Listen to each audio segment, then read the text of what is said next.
Hey guys, welcome back. Going to take a look at some more monster toys in this video. Now this is Big Bucket of Monsters by a company called SCS Direct. And SCS Direct is located in Milford, Connecticut. And these figures are made in Dongguan, China. I believe these came out maybe 8 or 10 years ago, because I used them for most of the figures in this little custom rack toy that I made of monster figures called Hellish Monsters. And I made this thing, signed it right there on the back. It's 2016. So,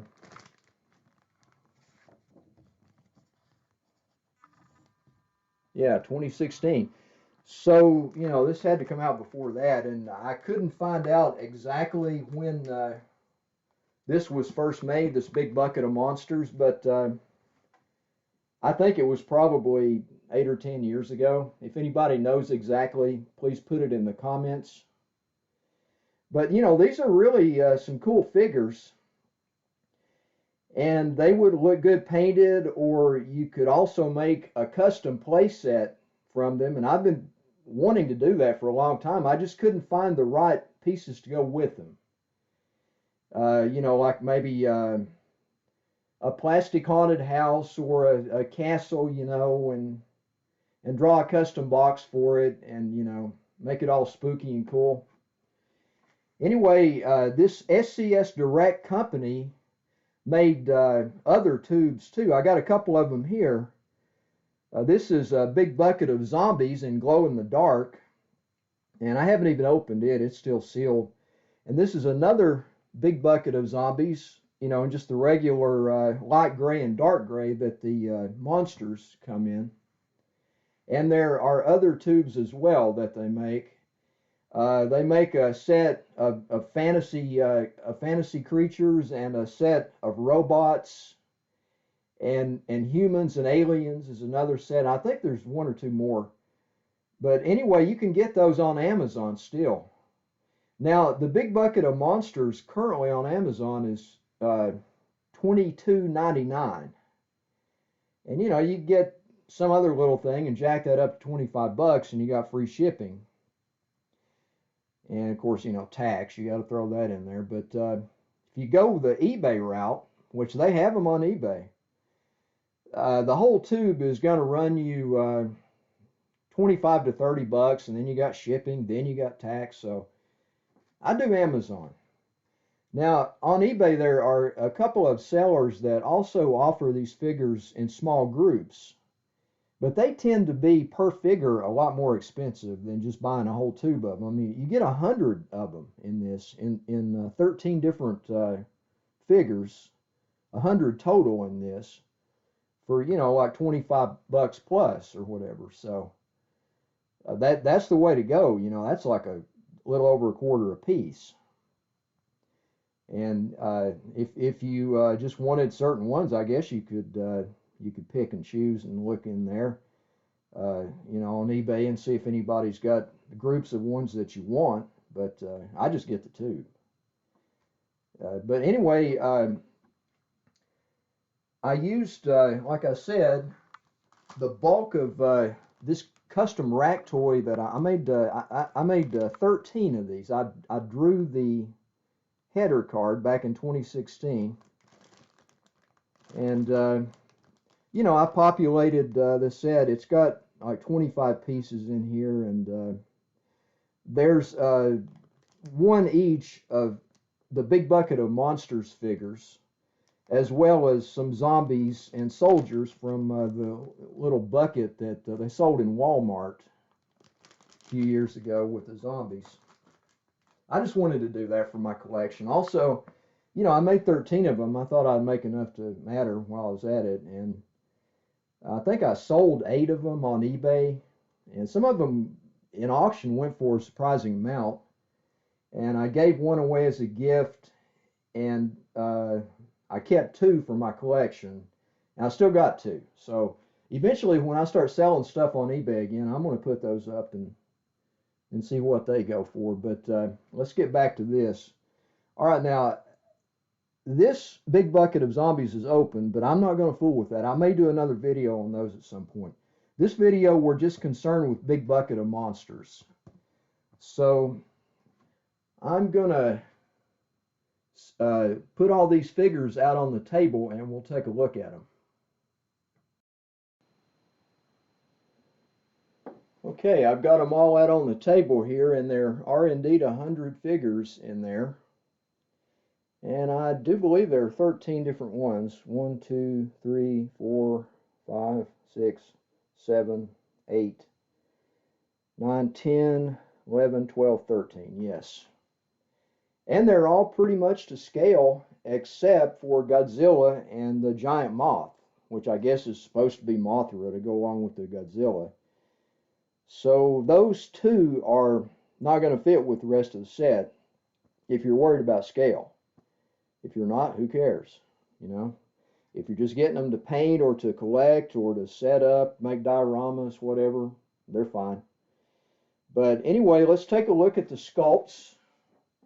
Oh yeah, the colors. All right, we've got kind of an unusual choice in colors here. You've got dark gray and you've got light gray. Now I guess maybe they were going for the black and white movie look, because these characters, when they first came out on film, they were in black and white movies. So I guess that was the thinking there. Anyway, we'll go from left to right and take a look at them. First of all, it's the Mummy. And you know, the sculpt is not too bad. The pose is kind of silly. If there's one humanoid monster that's not going to be running, it's a mummy. You know, they shamble along and they scare people to the point where they eventually catch up to them and choke them out or whatever, you know. This dude's trucking, man. He's in a sprint. So that's kind of a comical thing. And of course, you know, that was the light gray. Here's the dark gray. I'm not going to show the different. I think I'll show dark gray with most of these because it seems to, the camera picks up the details a little bit better on those, it seems like. This camera is real finicky anyway. All right, let's go to the Frankenstein monster.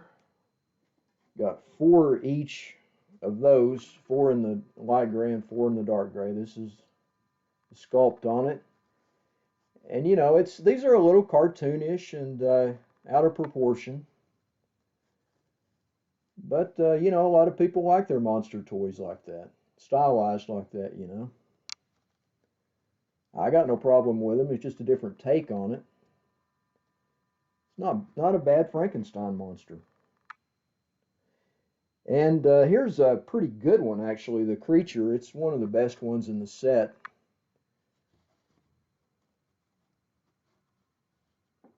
Show you the sculpt on that.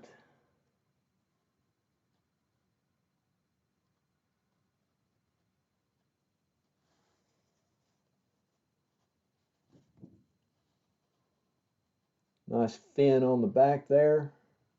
Pretty cool pose. Not a bad little creature figure, you know. These would look pretty good painted. And we've got Dracula. He's got kind of a big head, like I said, and kind of cartoonish. And, you know, the sculpt's pretty good, though. Flowing cape. Hands outstretched, you know, I'm going to scare you. Not bad.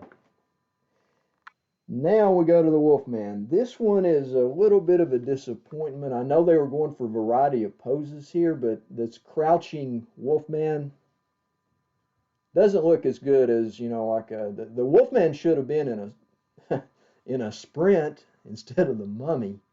Of course, I don't recommend making any of these guys crouch. But you know, aside from the pose, the sculpt is pretty good. It's not a bad little Wolfman.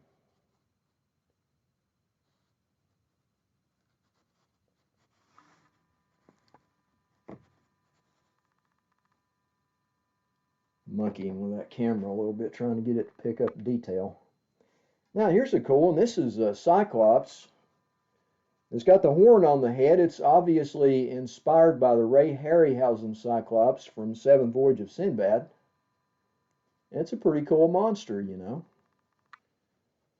Don't know what those things are on his arm there.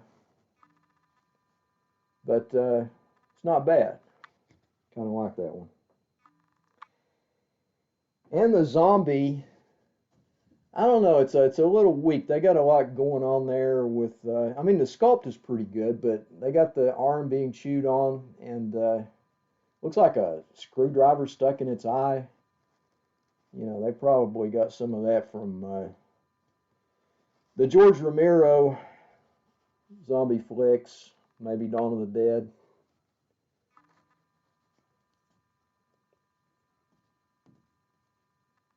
Still, you know, it's not bad. If you had different kind of zombies, that would be a cool post. Just one zombie in there, I don't know. And here is the demon. Winged demon. That's a pretty good sculpt. This, you know, might be inspired by the movie, The Curse of the Demon, with I think it was Dana Andrews in that, from the like 58 maybe. It's a really good movie. It was called The Night of the Demon over in the UK, which is really the version to see because it's just the longer version. And yeah, I'm gonna get this thing to focus so you can check out that sculpt.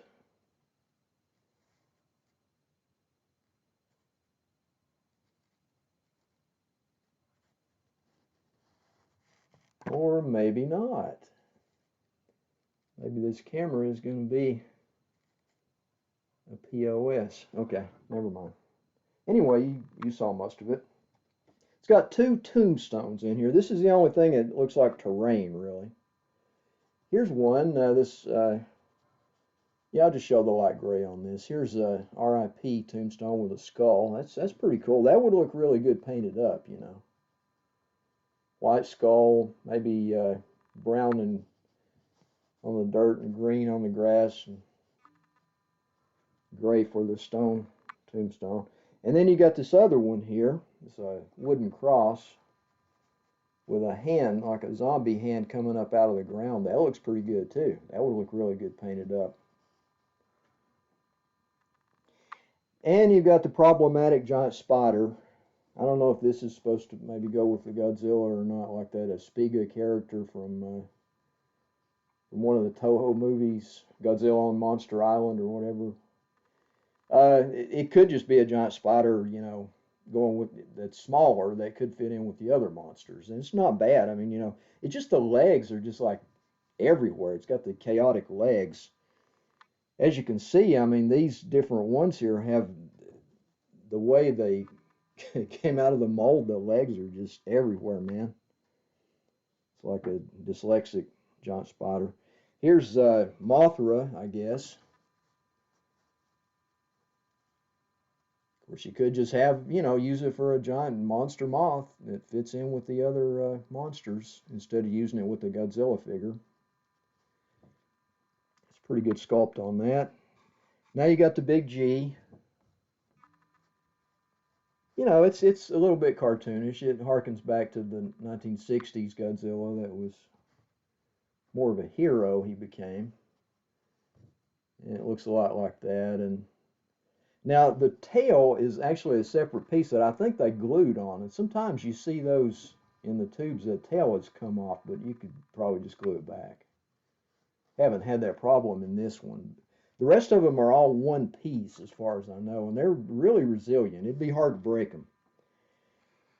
All right, so there we go. That's a look at all the figures there, the sculpts and whatnot.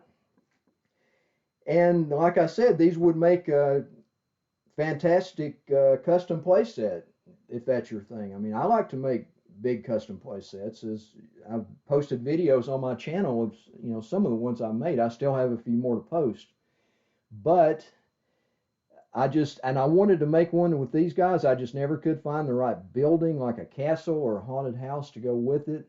It's got to have that look, like a Marx playset or an MPC playset from the 60s. And these guys would fit in great, whether you just left them like this or you painted them and put them in there like for premium pieces or whatever. They'd look great if you found the right accompanying pieces and you drew a nice custom box for it. It'd be sweet. And speaking of customs, I'll show this again before we sign off. This is Hellish Monsters. This is a custom rack toy that I made back in 2016. And I also created this Chaos Toys. I use that on some of my other custom stuff too. And of course that illo there for that monster is taken from the Frank Frazetta werewolf story in Creepy #1. And hey, it's 69 cents in a skull, just like the Horror Monsters trading cards. If anybody's familiar with that, like from the early 60s. And, it's got the date here. Let me shut off this background a little bit and let you... Okay. Chaos Toys, 1966. 66 Bronx, New York. And, the toys from the 60s, they had... I've got some of the packaged MPC product. And of course, Marks back from those days. So that's what they went for. And the back of it, of course, is I went for the Eerie Publications over-the-top gore and silliness look with this. And you got a Frankenstein monster squeezing some poor guy's head there, and gore galore, and some zombies in a little graveyard with mist swirling around, and 25 pieces, it's trying to make it like a rack toy from 1966 would have been. And it might have been 69 cents back then. Now something like this, if they made them new, would probably be, $4 or $5. I don't know. So anyway, there's a look at that. And those two extras I have of this, I'll be putting those up on eBay at some point. I don't know when, but... at some point, they will go up because I don't need any more than 2 in my collection. Oh yeah, here's the peg hole. I used a hole punch for that, like back in the good old days. Had the peg holes. And this dude, that doubles for his eye socket, where his eyeball's popping out. I just Eerie Pubs'd it out for that bit of foolishness, just having some fun. But anyway, there we go. There's a look at Hellish Monsters. And look at Big Bucket of Monsters, which the Hellish Monsters mostly came from. And that's all we got for this one, folks. Join me later in the Haunted Graveyard, and I'll go over some more monster stuff. I'm out.